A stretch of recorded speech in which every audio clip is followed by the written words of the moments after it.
Assalamualaikum warahmatullahi wabarakatuh. Perkenalkan, nama saya Dea Fandi Khuzrisma Purba dari kelas 6B PGSD NPM 2314340776. Di sini saya ingin membuat video untuk memenuhi ujian akhir semester saya mata kuliah Pendidikan Karakter. Baiklah, adapun dia hasil rangkuman materi selama perkuliahan satu semester, yaitu adalah dalam pertemuan kedua ada materi konsep dasar karakter. Jadi pengertian karakter adalah kumpulan nilai, sikap, kebiasaan, dan perilaku yang membentuk cara seseorang berpikir, bersikap, dan bertindak dalam kehidupan sehari-hari. Karakter tidak terbentuk secara instan, tetapi berkembang melalui pendidikan, lingkungan, pengalaman, dan pembiasaan. Nah, adapun unsur-unsur dasar karakter adalah sikap, nilai, moral, dan perilaku dalam kehidupan nyata. Jadi, kelebihan jika materi ini diberikan kepada anak murid, yaitu yang pertama itu dapat membentuk karakter positif sejak usia dini. Nah, yang kedua itu ada meningkatkan kedisiplinan dalam belajar dan menjalankan aturan.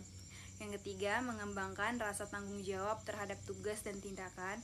Yang keempat, ada meningkatkan kemampuan bersosialisasi dan menghargai orang lain. Berikutnya, pertemuan ketiga, materi hubungan karakter dan kepribadian manusia. Karakter dan kepribadian adalah dua hal yang saling mendukung dalam perkembangan anak.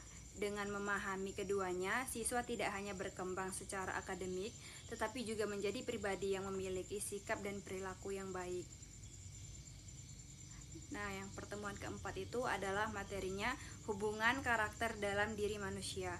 Hubungan karakter dalam diri manusia menunjukkan bahwa setiap sikap positif saling mendukung untuk membentuk kepribadian yang baik. Memberikan materi ini kepada anak murid dapat membantu perkembangan sikap, perilaku, dan kemampuan sosial mereka sejak dini. Adapun pertemuan kelima adalah materinya pembentukan karakter dalam diri manusia. Pembentukan karakter adalah proses membentuk sikap, kebiasaan dalam kehidupan sehari-hari. Proses pembentukan karakter dalam diri manusia terbentuknya melalui beberapa hal, yaitu keluarga, pendidikan, di sekolah, lingkungan pergaulan, pengalaman hidup, kebiasaan yang dilakukan berulang. Nah, adapun dia pertemuan keenam adalah materinya karakter dalam diri manusia. Jadi pengertian karakter adalah sifat, sikap, nilai, dan kebiasaan yang mempengaruhi cara berpikir, berbicara, dan bertindak dalam kehidupan sehari-hari. Karakter terbentuk dari lingkungan keluarga, pengalaman, serta kebiasaan yang dilakukan terus-menerus. Contohnya itu adalah karakter dalam diri manusia: jujur, disiplin, tanggung jawab, percaya diri, peduli, sopan santun, dan kerja keras. Adapun dia pertemuan berikutnya, materi 7, membiasakan perilaku hormat kepada orang lain. Perilaku hormat pada orang lain adalah sikap menghargai, memperlakukan dengan baik, serta menjaga perasaan dan hak orang lain dalam kehidupan sehari-hari. Sikap ini dapat ditunjukkan melalui ucapan, tindakan, dan cara berinteraksi. Contohnya itu seperti perilaku hormat, mengucapkan salam dan berbicara dengan sopan, mendengarkan saat orang lain berbicara, menghargai pendapat temannya walaupun berbeda, tidak mengejek, tidak menghina, atau memotong pembicaraan orang lain. Adapun dia pertemuan berikutnya yaitu adalah materi perilaku jujur. Nah, jadi pengertian perilaku jujur adalah sikap berkata, bertindak, dan bersikap sesuai dengan kenyataan tanpa menambah atau mengurangi faktanya. Jujur tidak hanya saat berbicara, tetapi juga dalam tindakan sehari-hari. Kelebihan ini jika materi ini kita sampaikan kepada anak murid, yang pertama itu menanamkan pendidikan karakter sejak dini sehingga anak terbiasa bersikap benar dalam sebagai situasi.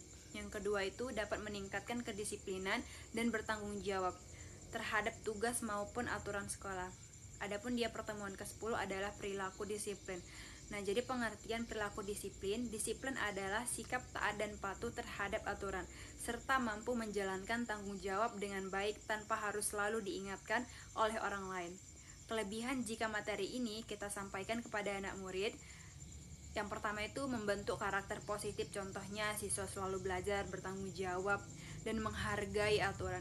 Yang kedua itu meningkatkan fokus belajar, suasana kelas menjadi lebih kondusif.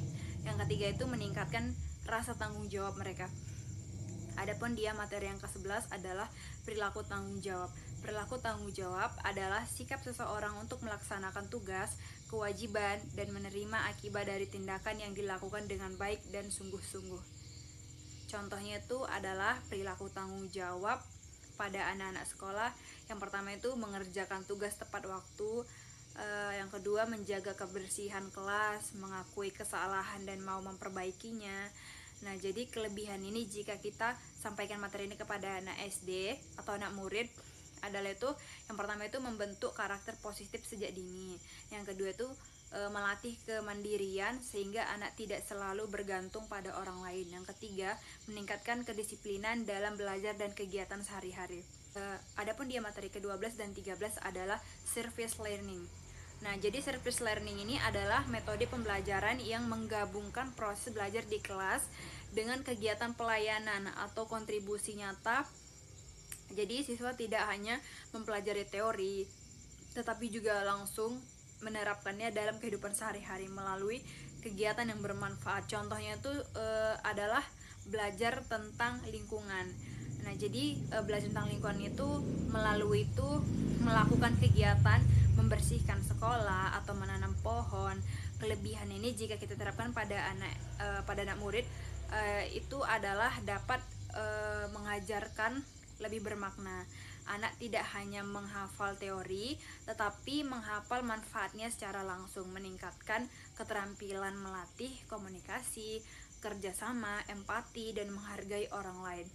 Nah, adapun dia materi ke-14 dan ke-15 adalah kami mampu bekerja sama dengan teman sekelompok. Nah, jadi di sini kami membuat proyek video kelompok menyimpulkan bahwa bekerja sama dengan teman sekelompok adalah kemampuan untuk melakukan tugas bersama dengan orang lain, itu dapat saling membantu, menghargai pendapat dan bertanggung jawab terhadap tugas yang diberikan. Dalam kerja kelompok, setiap anggota memiliki peran masing-masing. Tujuannya itu agar dapat tercapai dengan baik. Nah, jadi sekian hasil rangkuman materi selama perkuliahan 1 semester ini.